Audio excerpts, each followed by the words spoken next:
me escuchan bien. Bueno, antes que nada, presentarme un poquito para la mayoría que seguramente no me conoce. Mi nombre es Martín Di Domenico, Tincho para casi todo el mundo, como todos los otros Martín que fueron pasando. Trabajo con Node hace ya bastantes años, desde el inicio del 2012, cuando Node 0.8 todavía ni siquiera había salido, así que vi la evolución de Node desde el principio casi. Ahora trabajo en OLX desde hace ya 5 años y hace 1 que lidero el equipo de performance acá en Buenos Aires. OLX, para los que no la conocen, es una empresa que tiene más de 300 millones de usuarios, con más de 20 marcas alrededor del mundo, en más de 40 países, con foco en mercados emergentes. ¿Y por qué menciono esto del foco en los mercados emergentes? Pues bueno, justamente la performance en los mercados emergentes es sumamente importante, ¿no? Debido al estado de las redes, la flota de devices promedio y demás.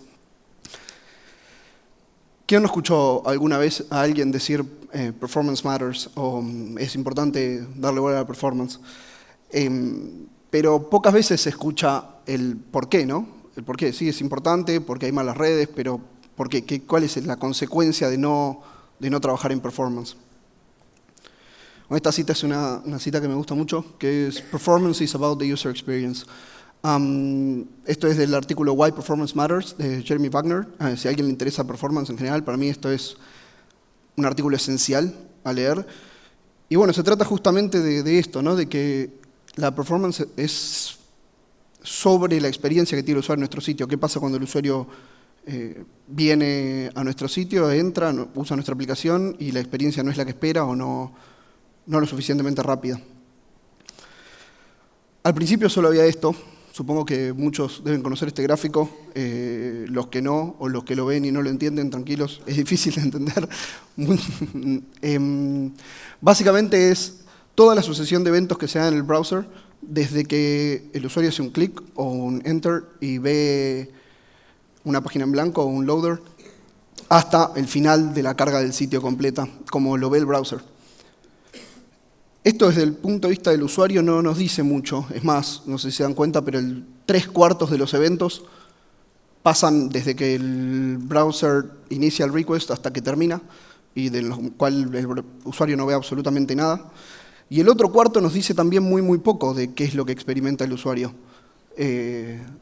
DOM complete para el usuario no significa nada, y eso tampoco nos garantiza que el usuario realmente esté, no sé, pueda utilizar el sitio siquiera. No nos hablan de eso. Pero bueno, durante bastante tiempo solo había estas métricas, y hasta incluso no hace tanto, son bastante nuevas. Navigation Time y API se expone en todos los browsers, es bastante fácil de capturar y enviar a cualquier tracker o sistema de monitoreo que tengan, y generar un gráfico como este, donde pueden ver en real time más o menos cuáles son la procesión de eventos en su browser. Pero tampoco, de vuelta, no nos dice mucho, no significa nada. Entonces, ¿qué pasa con la experiencia del usuario? ¿Cómo podemos relacionar esto con lo que al usuario realmente le pasa? Y para eso tenemos que ponernos en el lugar del usuario y pensar en, bueno, ¿qué experimenta el usuario a medida que se va cargando la página? Hoy en día, por suerte, hay mucha gente trabajando en este tema, hay muchos artículos muy buenos que se pueden googlear fácilmente, y se está llegando a la conclusión de que más o menos el usuario pasa por 4 etapas, o se hace 4 preguntas, si quieren, en las cuales podemos resumir toda su experiencia a través de la carga de la página. La primera pregunta es, ¿está pasando algo? Hice clic y quizá no pasó nada. Veo una página en blanco, veo un loader, pero me quedé sin internet, no me quedé sin internet. Si lo traducimos un poco a nuestro lenguaje, quizá empezó la navegación, el server está respondiendo. Y si lo llevamos un paso más allá, podríamos definir un set de métricas que nos permitan tratar de entender qué está pasando en esa transición, ¿no? Desde el momento del time to first byte, que es cuando el browser empieza a dar señales de vida, de que entiende lo que el usuario le está pidiendo y puede contestarle algo. El time to first paint, que es básicamente cuando el usuario ve por primera vez un color, un píxel en la página. Ok, está pasando algo, bien. Y time to first contentful paint, que es básicamente el primer elemento relevante de la página. En general, un texto, una imagen, lo que puede ser lo que sea, pero por lo menos le estamos diciendo al usuario que está pasando algo, que no se quedó sin internet, básicamente.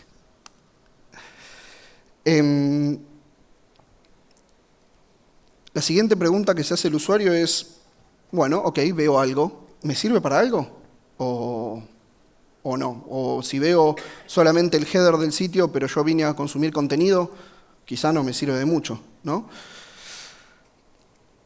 Bueno, si por lo menos no veo una página en blanco, eso es mejor que nada, pero estaría bueno ver contenido relevante para mí, ¿no? Y por eso definimos los Hero Elements o el Time to First Meaningful Paint, que es básicamente cuál es ese contenido particular que el usuario viene a consumir. Y esto es sumamente importante porque no es lo mismo para cada sitio, esto depende de cada sitio. Si soy una red social, probablemente lo más importante sea el contenido generado por otros usuarios, y eso es lo que antes queremos quizá mostrarle al usuario. Si somos un diario, capaz queremos optimizar para que venga el título o el contenido de la noticia. O bueno, eso varía de caso en caso. Siguiente, ¿es eso suficiente? O sea, el usuario está bien, ya ve el contenido, imagínense que nuestro sitio es uno bastante sencillo, donde simplemente los usuarios vienen a hacer clic en un botón. Un caso bastante sencillo, y podemos renderizar y asegurarnos de que ese botón se renderiza sumamente rápido. Pero ese botón hace tantas cosas que lleva un montón de tiempo antes que el usuario pueda hacer nada con ese botón. Imagínense la frustración, seguro a todos les pasó, de hacer clic en una página que parece que está terminada y nada.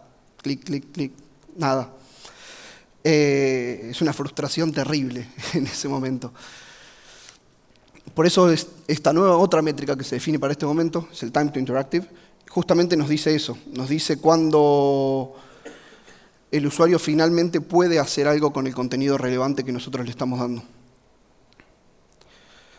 Por último, ya está todo cargado, el usuario puede interactuar con el sitio, pero ¿se siente bien usar nuestro sitio? O sea, ¿se siente como una experiencia de una aplicación fluida o está constantemente interrumpida? Por más que si bien puede usar, todavía se interrumpe con cargas, objetos que siguen apareciendo en pantalla o lo que sea. Bueno, ahí podemos definir otras cosas que son métricas ya si quiere más a largo plazo de la carga, que son Time to Consistent Interactive y Time to Fully Loaded, que básicamente nos dicen, bueno, cuando la experiencia es lo suficientemente fluida para el usuario, el browser ya no debería interrumpir la usabilidad del sitio a esta altura.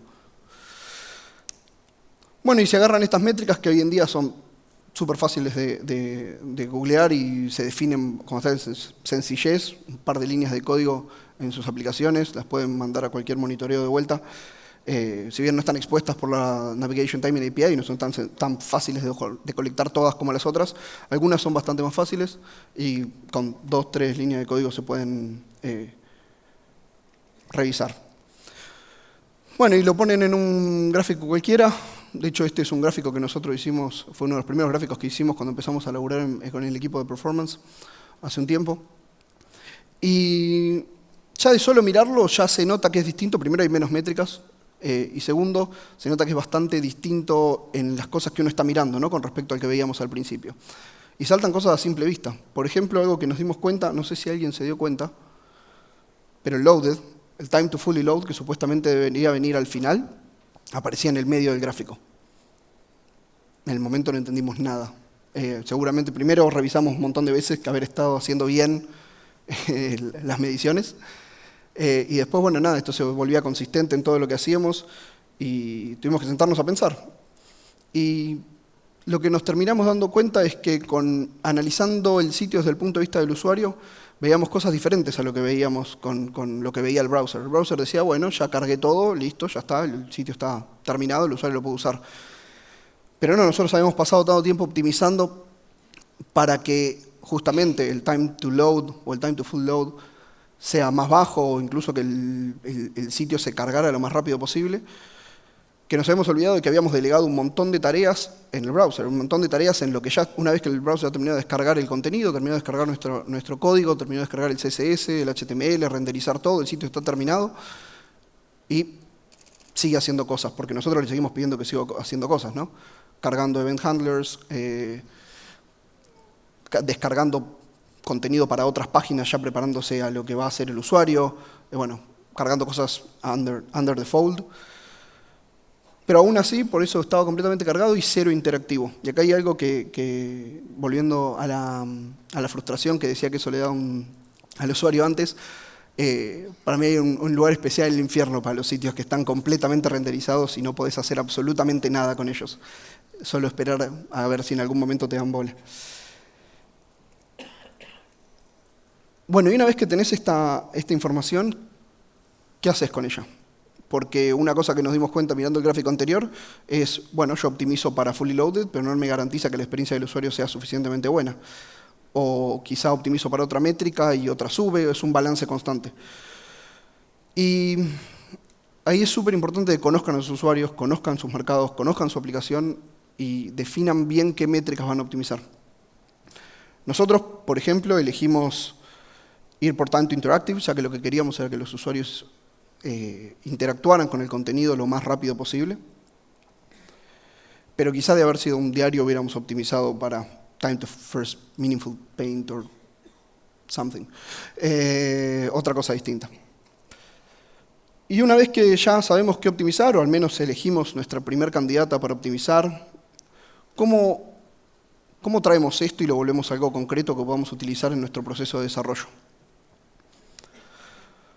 Nuevamente, por suerte, la gente de Google creó esta herramienta, que probablemente muchos la conozcan, que es Lighthouse, que es una herramienta open source que nos permite automatizar el análisis justamente de sitios web, no solo en performance, sino en muchos otros aspectos. Lighthouse básicamente funciona en su versión más común, que es probablemente la que conozca la mayoría, como una extensión de Chrome, que lo que permite es recolectar un sitio, corre diferentes análisis, colecta un montón de información, sobre esa información performa auditorías y genera reportes de muchos tipos, desde compatibilidad con PWA, performance, obviamente, SEO, best practices, bueno, un montón. Y la verdad que es súper detallado, pero si lo queremos embeber en nuestro proceso de desarrollo o estamos evaluando llevar esto a un nivel siguiente, que es bastante incómodo que sea un plugin de Chrome, nada más, ¿no? Es algo que hay que hacer manual, chequear una vez que está en producción o quizá en un ambiente de prueba, pero no es algo que podamos hacer y usar en nuestro día a día. Bueno, Lighthouse, por suerte, también en cierta medida nos resuelve ese problema con un poco más de trabajo, ya que el core de Lighthouse es open source, es un módulo de Node, lo pueden importar como dependencia de cualquier aplicación y ejecutarlo desde cualquier aplicación JavaScript, cualquier aplicación Node. Y es muy, muy sencillo crearse un scriptcito en Node que lo único que haga sea cargar un sitio determinado, correr sus tests que ustedes quieran, configurarse y generar un reporte. Y tanto la información que recolectan como las auditorías que ejecutan, como los reportes que generan, son todos customizables. Pueden usar obviamente los defaults de Lighthouse, pero pueden crear los suyos propios. Por ejemplo, enviarlo a su tracker favorito o sistema de monitoreo o lo que sea. Y como verán, es súper sencillo, obviamente es una versión simplificada de correr el test más sencillo de Lighthouse desde Node.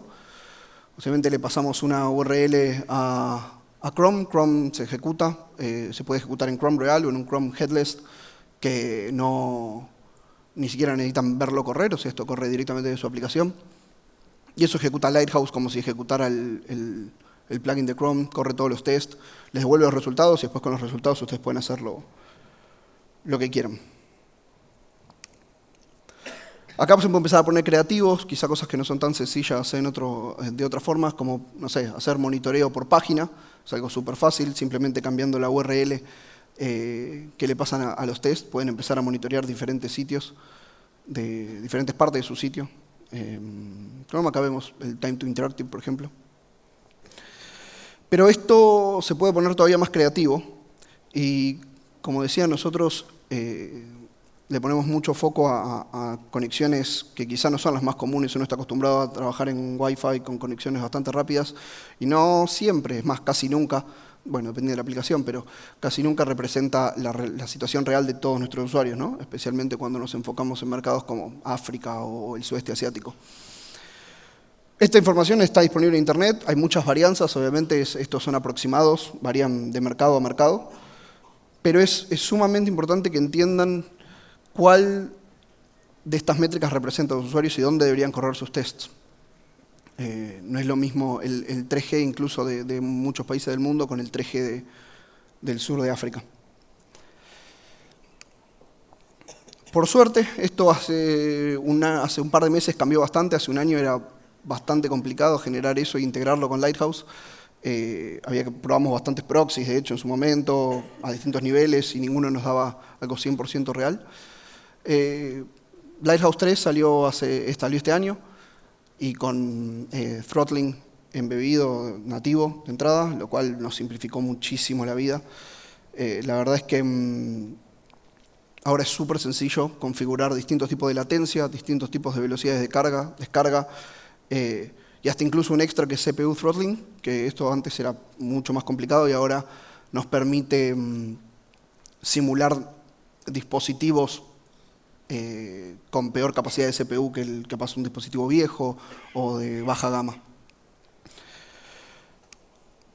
Bueno, ¿y ahora qué?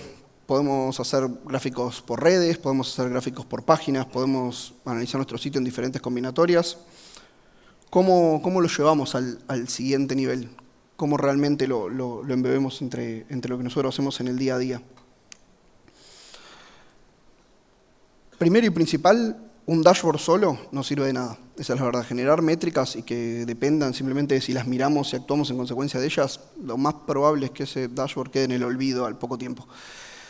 Entonces, lo primero que les recomiendo hacer, o que nosotros hicimos y nos dio muy buen resultado, es pónganse métricas de máximos. Digan, más de esto mi sitio no puede tardar, o no puede hacer esta acción en tanto tiempo. Y pongan alertas. Si un sitio realmente está portando más lento eso, trátenlas como cualquier otra métrica de monitoreo que tratan en cualquiera de sus aplicaciones. Y obviamente seteen objetivos y manténganlas actualizadas. A medida que ustedes mejoren la performance, vayan bajando estos thresholds. Si no, bueno, les va a costar mantener la mejora continua. Y por último, pero quizá lo más importante, si se quiere todo esto, traten los tests de performance como tratan los tests de cualquier otra cosa. Adóptenlos en su proceso de desarrollo, intégrenlos en sus pull requests, bloqueen sus pull requests si la performance empeora. Obviamente esto es una negociación, ¿no? A veces hay features que necesitan agregar más tiempo, bueno, y hay que ver cómo podemos optimizar o cómo podemos compensar eso, pero al menos tengan esas charlas, evalúenlo, intégrenlo en sus flujos en sus pipelines, sus flujos de deploy, de build, pónganlos al mismo nivel que sus acceptance test, que sus integration test, automaticen todo lo que quieran. Lighthouse es súper fácil de correr, es un script, simplemente con un comando de Node lo podemos ejecutar. Ejecútenlos, vean los resultados, repórtenlos y si fallan, bloqueen su proceso de desarrollo, porque, de vuelta, como dijimos al principio, esto impacta tanto en la performance, en la experiencia del usuario como cualquier otra cosa que puedan hacer en su sitio, cualquier otro bug, feature, lo que sea que pueda haber en su sitio, impacta exactamente de la misma manera. Gracias. Eso es todo.